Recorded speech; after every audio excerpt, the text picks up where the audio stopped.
السلام عليكم ورحمة الله وبركاته. شلونكم؟ شخباركم حبايبي؟ إن شاء الله كلكم بخير وبأفضل حال، ومشتاقة لكم كلش هواية. واليوم راجعت لكم بكل نشاط، بكل تفائل وبكل حب. تعالوا نبدي بسم الله. فيديو اليوم روتين صباحي. بما إنه الأطفال البارحة ناموا الساعة 12، اليوم الساعة 5 قاعدين الفجر وقعدوني ماما جوعانين ونريد ريوق. شنو أسوي لكم ماما؟ قالوا نريد خبز بالدهن. بما إنه أنا قبل يوم سابق يدرون عندي عجينة بالثلاجة، فمن يشوفون هيك أشياء بالثلاجة بعد ضروري يردونها ولازم أسويها إلهم. يدرون بي عندي عجينة فرادة وخبز بالدهن، فشنو راح أسوي؟ أول شي سويت شاي، خليت الهيل ويا المي إلى أن يفور تماما. بنات من يفور المي والهيل تماما آخر شي أضيف الشاي وأنصي النار، يطلع شاي مهيل عراقي يرد الراس ويخبل. المهم بهاي الأثناء طفت قليل من الزيت بالطاوة وخليته على نار هادئة يحمى الزيت، وأني أخبز الخبزات وياكم. وبما إنه فار المي والهيل راح أضيفين خاشوقة من الشاي واخلي الشاي يفور على راحته. وبهاي الاثناء على ما اني اخبز الخبزات، انتو شنو تسوون؟ ضغطوا لي على الشاشة وتسووا لي لايك للفيديو وتكتبون تعليق من يديكم الحلوة وترفعون لنا الفيديو بالصلاة على محمد وآل محمد. إذا شفت عندكم حماس على هيك فيديوهات روتينات صباحية، هيك أشياء، إن شاء الله أسوي لكم بعد فيديوهات حلوة مثلكم ومثل قلوبكم الحلوة. يكتبون لنا بنات سويتوا تجهيزات المدرسة؟ كملتوا تجهيزات المدرسة بعدكم؟ أنا عن نفسي بديت شوي شوي جاي أجهز للمدرسة. السنة عندي طلاب 2، والله يكون بعونه اللي عنده 3 طلاب و4 طلاب و5 طلاب، لأن ما شاء الله البضاعة نار. يعني اللي عنده 5 طلاب و6 طلاب و4 طلاب الله يكون بعونه والله يسهل أمره بحق محمد وآل محمد. المهم بنات أشارككم بغير فيديو تفاصيل المدرسة وهيك شي. بما إنه كملت الخبزات كلهن، صبيت الشاي، وهسه شنو أسوي؟ طبعا قبل كم يوم أخذت هيك بنات فرشة كلش حلوة تفيد للقعدات، شوفوها هنا. قالوا اليوم نتريق برا. المهم فرشت الفرشة واخذت الحاسبة، شغلنا دعاء الصباح، وشوفوا لي الأجواء الصبح ما شاء الله راحة نفسية. شغلنا دعاء الصباح وجبنا الشاي مالتنا وضفت قليل من السكر على الخبز، لأن أطفال يحبونه بالسكر، أنا ما أحبه بالسكر. المهم هسه راح نتريق وسهمنا وسهمكم مليون عافية، وبعد ما نتريق راح نشوف شنو نسوي بهذا يومنا. وحبيت أشارككم بنات طريقة تفريز البامية. طبعا البامية أخذتها قبل الزيارة بكم يوم وصورتها لكم، بس ما قدرت أنزلها لكم لأن انشغلت بالخدمة الحسينية. أخذت كمية من البامية ما يقارب 10 كيلوات إلى 15 كيلو، أخذتني من الفلاح الكيلو على 3000 دينار اللي يم أهلي. طبعا أخذتني من هناك من يم أهلي، من المناطق والمزارع الريفية. وطبعا بيت أخويا هم كان عندهم بس ما عندهم هيش كميات. المهم فأخذت الكيلو على 3. حاليا الكيلو بالأسواق يبيعونه ب5 وأكو مكانات ب6. وهسه شوية شوية بنات راح تبدي تخلص البامية، لأن هيك وقت من يبدي الجو يبرد البامية شوية شوية تبدي تخلص وتصير صفرة. المهم أخذتها فريش وطيبة، وبنفس الوقت حبيت أشارككم الطريقة. أخلي المي يفور يقلي تماما، وبعد ما يقلي المي تماما أضيف كمية من البامية تقريبا 7 دقائق على النار، وأبقى أقلب بيها إلى أن تمر 7 دقائق. وبعد 7 دقائق أصفيها بالمصفي، وبعد ما أصفيها بالمصفي أخليها بالصينية وأخليها إلى أن تبرد تماما. يلا أفرزها بالأكياس، لأن إذا فرزتها وهي حارة راح تموع وتنمرد تماما. سويت وجبة أولى، وهاي الوجبة الآخر راح أغسلها وأصفيها وهم أسلكها وياكم. إن شاء الله بنات تستفادون من هاي الفيديوهات التحفيزية، إن شاء الله تعجبكم ولو بشي بسيط. المهم شوفوا لي بنات ما شاء الله الكمية صارت خير وبركة. خليتها بالصياني انتظرها تبرد، وبعد ما تبرد راح أبدي أخليها بالأكياس. انتو كيفكم، حافظات تخلوها ببطالة، الشيء اللي يعجبكم. ما شاء الله الكمية صارت خير وبركة.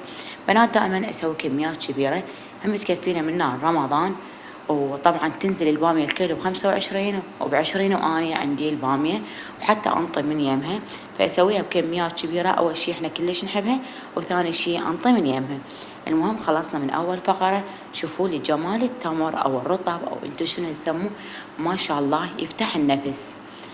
واليوم زوجي مسوي حملة وجايب لنا 4 أسطولة من التمر، نوعيتين طبعا، نوعية هاي ونوعية هاي اللي راويتكم إياها ببداية الفيديو. بيش الكيلو أخذنا الكيلو ب3000 دينار، فجايب لي 4 أسطولة كلش حلو بنات.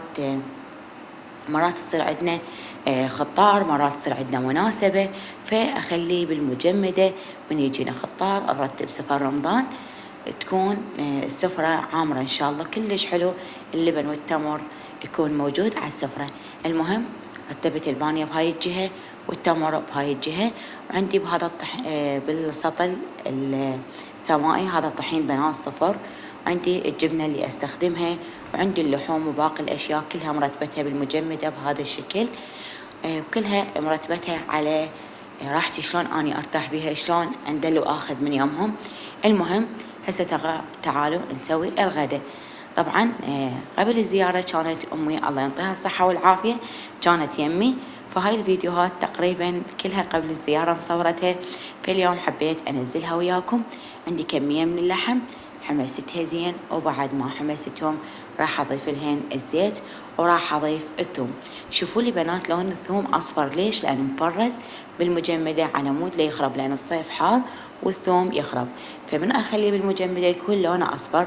مجرد ما أقشره وأضيفه على المرقة راح يرجع لونه طبيعي وأبيض ويخبل. هسه نحمس المعجون ويا اللحم كلش زين، بحيث انه تطلع الدهن مالت المرقة بهذا الشكل، معناها الحمس مالتنا مضبوط. هسه احمسه كلش زين، وبعد الحمس راح اضيف كمية مناسبة من مية طماطة. عندي كمية من الطماطة ضربتها بالخلاط وصفيتها بالمصفى وضفتها بهذا الشكل. انتظر الطماطة واللحم الى ان يفرون فورتين 3، والى ان يستوي اللحم تماما. بعد ما يستوي اللحم راح اضيف البامية اللي مجمدة. طبعا ليش ما أسلق اللحم؟ على مود الطعم مالته لا يروح بالسلق، فدائما بطريقة الحمس ويطلع اللحم دايب ويخبل. وهسه أراويكم بالأخير شلون ذاب اللحم. أنا أتعجب اللي يقولون اللحم ما يستوي عندنا إلا بالسلق، مستحيل بنات، نهائيا ما أسلق لحم، حتى ذا كميات كبيرة ومال عزايم نهائيا ما نسلق اللحم. بعد ما استوى اللحم تماما ضفت البامية. هسه انتظرها 10 دقائق فقط تفور البامية وتستوي، لأن البامية سالقينها نص سلق. شوفوا لي الثوم شلون صار أبيض ويخبل.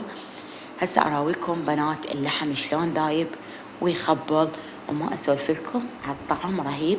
أكيد المنظر يكفي ويحكي. شوفوا لي اللحم شلون دايب ويخبل.